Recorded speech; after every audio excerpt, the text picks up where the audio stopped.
Maceió, Alagoas, noite do dia 29 de outubro de 2023. A cidade acordou com um sismo ocorrido sob a superfície. Imediatamente durante a noite, militares e agentes da Defesa Civil tiveram que deslocar centenas de moradores, especialmente na área do bairro da Mutange, a fim de evitar uma tragédia. Afinal, o que está acontecendo em Maceió?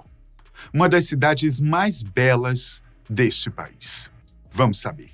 Ultimamente, temos recebido notícias assustadoras vindas do mundo inteiro. Não só sobre guerras, crimes, economia ruim, desastres naturais, mas também desastres ambientais causados pelo homem. A vítima da vez é a cidade de Maceió, no estado de Alagoas. O que está acontecendo lá, afinal? A cidade corre o risco de desaparecer do mapa?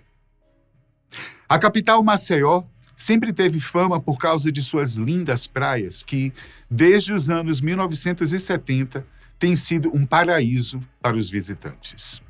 Mas, até pouco tempo atrás, nos anos 90, quando o turismo tomou mais força e se expandiu para diversas cidades do país, levando treinamento especializado e melhores conhecimentos no setor, Maceió vivia como uma outra capital qualquer, isto é, à base do comércio e da indústria local e, como não poderia deixar de ser, da pesca, da agricultura e do artesanato.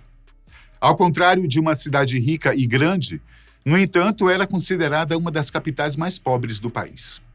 Até que uma empresa chegou à região, prometendo e até cumprindo aumentar o padrão de vida dos habitantes, como também um melhor destaque na economia do país. Antes de falar do que está acontecendo, vamos conhecer um pouco da empresa Braskem e o que ela faz. A Braskem é uma empresa que atua em diversos países do mundo, com unidades no Brasil, Estados Unidos, Alemanha e México. Atualmente, a empresa é controlada pela Novonor, que, por sinal, é a antiga Odebrecht, empresa supostamente envolvida em alguns escândalos político-financeiros no passado brasileiro. Mas isso seria pauta para outro vídeo, ok? A Petrobras também tem ações na Braskem. Em meados da década de 1970, havia uma empresa chamada Salgema Mineração Limitada, que era subsidiária da Copene, Companhia Petroquímica do Nordeste, que, por sua vez, era subsidiária da Petroquisa, empresa ligada à Petrobras. A Copene encerrou suas atividades em 2002, mas já explorava o subsolo de Maceió desde 1975.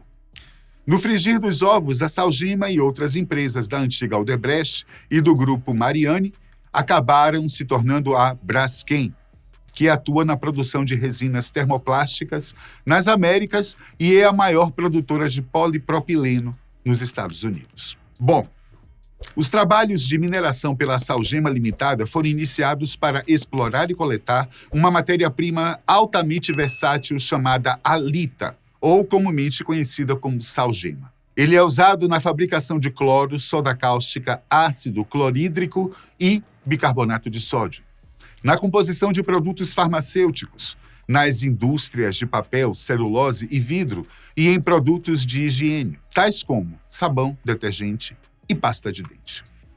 A salgema é um tipo de sal obtido na forma de rochas. Ao contrário do sal marinho, ele é extraído de montanhas salgadas na forma de grandes rochas, que são então esmagadas em tamanhos diferentes de acordo com as respectivas necessidades. Mas ele também pode ser encontrado no subsolo de algumas regiões, como em Maceió. O salgema é extraído pelo método de lavra por dissolução e pelo método de lavra subterrânea convencional. A instalação da empresa na região foi vista como uma oportunidade de desenvolvimento econômico e geração de empregos. A Braskem prometia seguir as normas de segurança e o meio ambiente e investir em projetos sociais e culturais nas comunidades próximas às minas. Então, para que a exploração fosse possível, a empresa iniciou os trabalhos de escavação de minas, chegando a um total de 35 até 2018.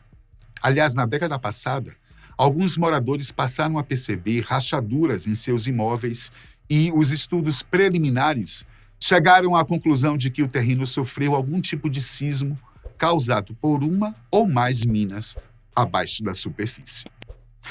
Já surgiram aí os primeiros indícios de que algo não estava certo.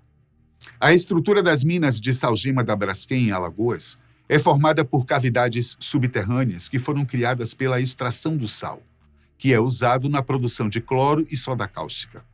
Essas cavidades estão localizadas em profundidade superior a 850 metros e possuem uma reserva total estimada em cerca de 3 bilhões de toneladas de sal. Para extrair o sal, a Braskem usava o método de dissolução, que consiste em injetar água doce nos poços de sal e retirar uma solução salina que depois é processada na fábrica de cloro-soda. Esse método deixava espaços vazios no subsolo, que eram preenchidos com areia ou água salgada para evitar o colapso das cavidades. De acordo com especialistas, a empresa Braskem não deve ter cumprido corretamente os protocolos, pois mesmo preenchendo novamente os espaços vazios deixados na extração, a fim de evitar qualquer acidente, o improvável para a empresa aconteceu. O solo começou ainda no início da década passada a afundar de forma lenta e gradual, provocando rachaduras em ruas, prédios e casas em pelo menos 5 bairros. Hoje, esses bairros estão correndo o risco de irem para baixo. E eu estou falando literalmente. Ainda em 2019, devido ao aparecimento de mais rachaduras e o aumento ou retorno daquelas que já existiam, a empresa encerrou definitivamente a extração de salgema e deu início aos procedimentos para o fechamento das minas. Contudo, tudo indica que começaram tarde demais. A mina 18, localizada próxima à Lagoa Mundaú, encontra-se num estado de iminente colapso. Na última semana de novembro de 2023, os tremores e as movimentações atípicas do solo ocorreram com maior intensidade, o que levou os agentes da Defesa Civil, polícia e bombeiros militares a agirem urgentemente a fim de evitar uma catástrofe. A Braskem, por sua vez, confirmou que seu sistema sismológico detectou os tremores e, assim, as atividades na área de resguardo foram paralisadas. Os sismos sentidos nos últimos dias foram registrados em áreas já desocupadas, ainda bem. Por segurança, a recomendação é que seja evitada a circulação de pessoas e de embarcações na lagoa perto de Mutange. De acordo com a Defesa Civil de Alagoas, não existe tecnologia que possa mitigar a situação. Em outras palavras, não há como suavizar mais o processo para um colapso real. De acordo com as mensurações feitas em períodos curtos do dia, o solo está abaixando cerca de 5 centímetros por hora. Segundo uma entrevista dada para a CNN Brasil, o coordenador da Defesa Civil, Coronel Moisés Melo, a qualquer momento toda a área afetada poderá afundar de vez. E ele disse ainda que o que pode ser feito, como a retirada dos moradores, o monitoramento das minas e os planos de contingência está sendo feito. Além disso, não há muito mais o que fazer, pois, como ele mesmo admitiu, não temos tecnologia que evite que a mina desabe. Tudo agora é uma questão de tempo. A priori, segundo o Coronel Melo, não há risco algum de perda de vidas, uma vez que todos os moradores foram deslocados. No entanto, no local, poderá surgir uma cratera gigantesca, a qual um enorme volume de água do lago Mundaú irá ocupar. Quanto aos danos ambientais, é mais do que certo que irá acontecer. Porém, não se tem ainda a dimensão desses danos. Será que assim que a cratera se abrir e encher de água, tudo vai voltar ao normal? Ainda de acordo com o coronel, não haverá risco de alagamento em boa parte da cidade, como também não haverá tsunamis, conforme alguns têm alertado na capital alagoana. Ele disse que a mina 18, que na opinião dele irá inevitavelmente desabar, tem 60% dela abaixo da lagoa e os demais 40%, que abrangem uma faixa de cerca de 150 metros da praia para o interior, não afetarão outras partes da cidade, a não ser aquela que já foi isolada. Ele informou também que ainda há uma distância de 2 quilômetros até o centro mais movimentado de Maceió. Portanto, a cidade em si não corre o risco de sumir do mapa. Prever é uma coisa. Acertar 100% algo que pode ocorrer, especialmente envolvendo processos da natureza, é outra, bem diferente. O fato é que ninguém pode afirmar com sabedoria absoluta o que poderá surgir como consequência de um desastre ambiental tão sério quanto este que estamos prestes a assistir.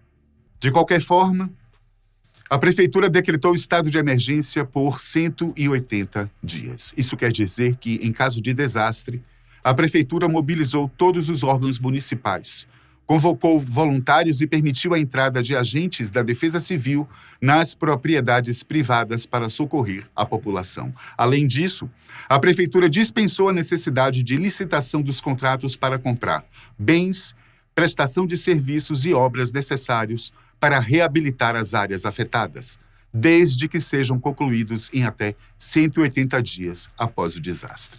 E quantas pessoas que tiveram de ser tiradas à força de suas casas? Suas histórias, seus pertences, suas vidas. Como será daqui por diante? No Brasil, 2 outros grandes acidentes ambientais também provocados pela inépcia ou falta de know-how de empresas tão grandes quanto a Braskem, ficou claro que as vítimas nem sempre recuperam tudo que perderam. Nos casos ocorridos em Mariana e Brumadinho foi um tanto pior, já que além dos prejuízos materiais, levou muitas vidas, embora também. Inclusive, até hoje, poucos foram ressarcidos. No caso de Mariana, desde 2015, Brumadinho, desde 2019, esperamos sinceramente que Maceió não tenha que pagar o mesmo preço. Nós, da Fatos, vamos acompanhar os acontecimentos em Maceió. Assim que tivermos mais novidades sobre os eventos e o que está sendo feito, nós traremos as informações para vocês. Obrigado por assistir. Vamos orar pelo povo alagoano e até o nosso próximo encontro.